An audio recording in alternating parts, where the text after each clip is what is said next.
సత్య వాళ్ళ ఫ్యామిలీ, క్రిష్ వాళ్ళ ఫ్యామిలీ అయితే గుడికి వస్తూ ఉంటారు. ఇంతలో అక్కడ ఉన్న క్రిష్ వాళ్ళ నాన్న పంతులు గారు ఏ పరిష్కారం ఉందో చెప్పండి, అది మేము చేస్తామని చెప్పేసి అయితే అంటూ ఉంటాడు. ఆ మాటలకి అక్కడ ఉన్న పంతులు గారైతే అమ్మవారి ఆగ్రహాన్ని తట్టుకోవడం చాలా కష్టం. అందుకే ఆవిడకు నచ్చిన విధంగా చేయవలసి ఉంటుంది.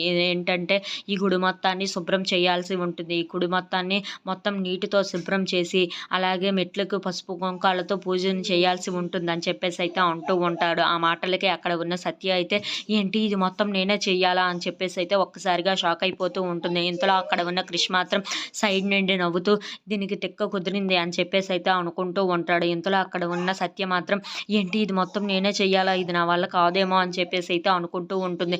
ఇంతలో అక్కడ ఉన్న క్రిష్ వాళ్ళ అమ్మ ఇంక షురూ చెయ్యి అని చెప్పేసి అయితే సత్యకు చెప్తూ ఉంటుంది. ఆ మాటలకు అక్కడ ఉన్న సత్య అయితే చాలా డేలాగా ముఖం పెడుతూ ఉంటుంది. అది చూసిన పంతులు గారు అయితే ఇది మొత్తం చేయాల్సింది ఆవిడ ఒక్కరిదాయే కాదు, తన భర్త కూడాను అని చెప్పేసి అయితే అంటూ ఉంటాడు. ఆ మాటలకి అక్కడ ఉన్న సత్య అయితే చాలా సంతోషించి అమ్మయ్య ఇతను కూడా చేస్తారు నాతోనే అని చెప్పేసి అయితే నవ్వుతూ అతని వైపు చూస్తూ ఉంటుంది. అది చూసిన క్రిష్ మాత్రం ఏంటి నేను కూడా తినతో కలిసి చెయ్యాలా అని చెప్పేసి అయితే ఒక్కసారిగా షాక్ అయిపోయి అలా చూస్తూ ఉండిపోతాడు.